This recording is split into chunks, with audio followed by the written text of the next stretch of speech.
The film begins with Veera Tripathi, the sheltered daughter of Manik Kumar Tripathi, a wealthy business tycoon based in Delhi. On the night before her wedding, she pleads with her fiancé Vinay to take her on a late-night drive. Vinay is uncomfortable with the idea, worrying about their safety, while Veera simply wants to escape the constraints of her world, even if only for a few hours. As they drive through the night, Veera fully enjoys the moment, while Vinay is eager to return home. Concerned about their safety, Vinay decides to make a U-turn back. Before heading home, they make a quick stop at a gas station. Veera steps out of the car and stands outside with her arms in the air, reveling in the freedom of being away. Despite Vinay's repeated calls for her to get back in the vehicle, she remains lost in her own world. Perhaps she should have listened to him, as this is when events take a turn for the worse. A group of armed individuals suddenly appears and grabs her. One of the men places a gun to her head, taking her hostage.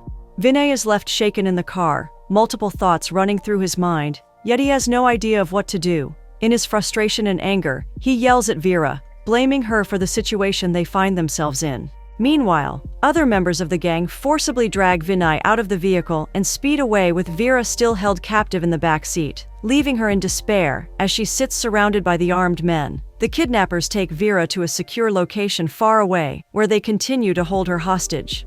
Initially, everything seems to be going well for them until they discover something alarming. They have not just kidnapped any random person. They have taken Veera, the daughter of the wealthy and influential man, Tripathi. This revelation becomes a major concern for the gang. It is never wise to cross paths with wealthy individuals, as they wield significant influence and can cause serious repercussions. As the tension escalates, other members of the gang begin to fear the consequences of their actions. However, Mahabir, who has always felt powerless in the presence of the rich, resolves to treat Veera like any other person he has kidnapped. He believes he has nothing left to lose. What Veera goes through at the hands of these criminals is beyond traumatizing. She suffers from emotional, physical, and mental abuse. All she wants is to go home, which is ironic because just a few days earlier, she was seeking an escape from her family. One night, Veera tries to escape. Mahabir, furious, catches her and takes her outside. Once outside, he gives her a chance to escape and tells her to run. Without hesitation, Veera takes off, desperate to free herself from this nightmare. However, to her dismay, she realizes she is in the middle of nowhere. She keeps running but arrives at no discernible location. Eventually, she returns to the kidnappers, feeling that all hope is definitely lost now. The men begin to move Veera through different cities to avoid being tracked by the police. However, one night, the police catch up with them. Their vehicle is stopped at a checkpoint, and the police order a search of the vehicle. This seems like the moment when Veera will be rescued from her kidnappers. The group of policemen shines flashlights as they begin their search, and the terrified expressions on the kidnappers' faces reveal their guilt. Mahabir secretly draws a weapon, ready for any escalation. However, he is taken aback when the police officers step away from the vehicle, having found nothing incriminating. Mahabir is relieved to walk away from the situation scot-free, but something doesn't add up. The kidnappers are left speechless as the policemen let them go. They can't understand how they managed to escape this time. As they drive into the night, their minds are filled with confusion and uncertainty, struggling to make sense of it all. As they reach a certain distance, they quickly stop the vehicle to check for Veera. Perhaps she has managed to escape after all. However, they find her sitting quietly at the back. Veera had hidden from the policemen, but now she is shocked by her own actions. She begins to question her sanity. This was her chance at freedom, yet she chose to hide instead.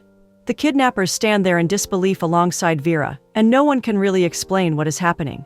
One night, Veera shares her childhood trauma with Mahabir. She tells him how her uncle assaulted her many times when she was 9 years old. He always told her not to reveal it to anyone. Even when she tried to open up to her mother advised her to keep it a secret as well. Mahabir is deeply moved by her story, but finds himself speechless. He is taken aback when Veera reaches out to hug him. Instead of pushing her away, he wraps his arms around her in support.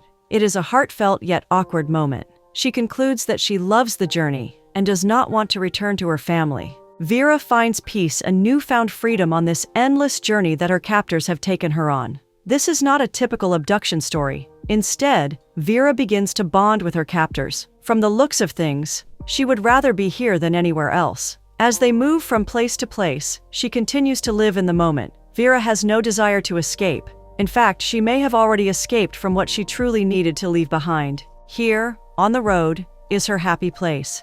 As the journey progresses, Veera grows even closer to her abductors. However, Mahabir becomes increasingly cautious. He advises the rest of the gang not to get too attached to Vera, reminding them that she is wealthy and that they should never trust the rich. He believes the wealthy are responsible for classism in society, looking down on and exploiting the poor. He learned this through his life experiences. His father continually abused him as a child, and his mother was treated as a slave by wealthy landlords who constantly took advantage of her. Mahabir escaped and never returned. Mahabir is dealing with a lot mentally and emotionally, as this situation reminds him of his mother. He has vivid memories of her and his childhood. Vera notices his behavior and asks him about his mother, but he refuses to open up. In fact, Mahabir starts to become frustrated with Vera due to her unexpected closeness and the bond they seem to be developing. He is confused about her intentions and what she truly wants from him. One day, they arrive at a new location, and Mahabir takes Vera to a policeman, urging her to reveal her identity so she can be sent home. To his dismay, Vera refuses.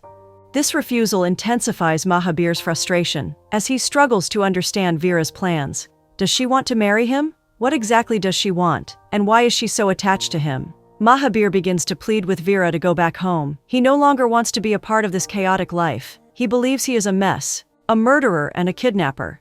He feels there is no salvation for him. Sooner or later, the law will catch up with him, and his end will be gruesome.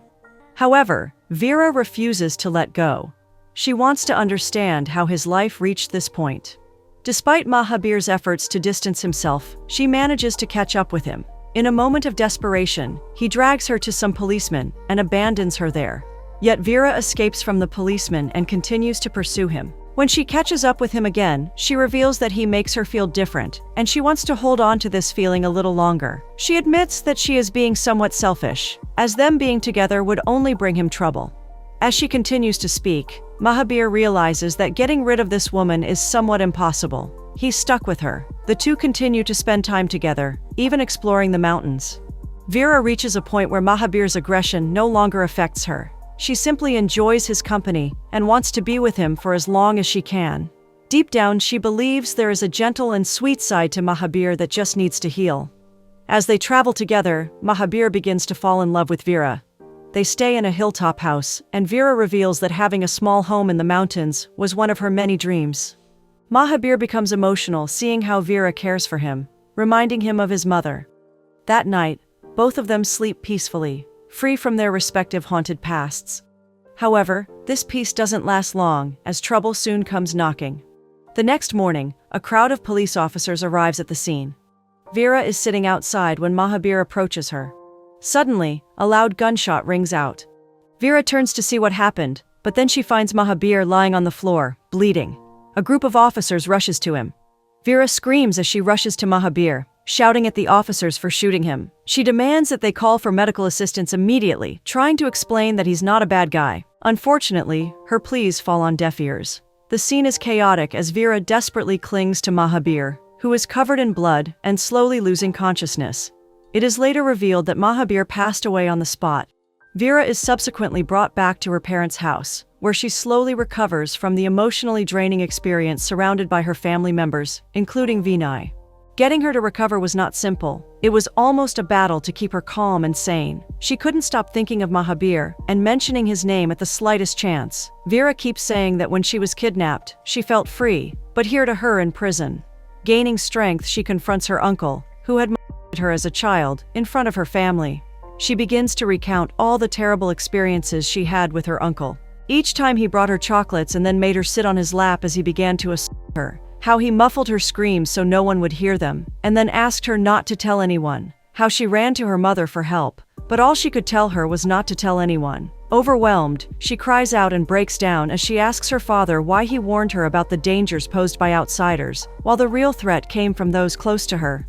The people who had been around her since childhood. The entire family is shocked by this revelation. Afterward, she leaves the house and moves to the mountains, where she starts her own factory and buys a home. Both Veer and Mahavir experienced unhappy childhoods. One witnessed injustice but found the courage to speak out, while the other silently endured the wrongs around them. Ultimately, one chose a path of poverty and became a gangster. When Veer and Mahavir finally came together, they began to understand each other's pain. They found solace in sharing their wounds. Veer felt imprisoned by her circumstances, but she found freedom through Mahavir's support. Meanwhile, Mahavir, who had lived like a wild animal with no sense of purpose, discovered a new way to approach life. Veera has been given a second chance at life, but unfortunately, Mahavir didn't get one. Now, Veera has made it her purpose to live for both of them.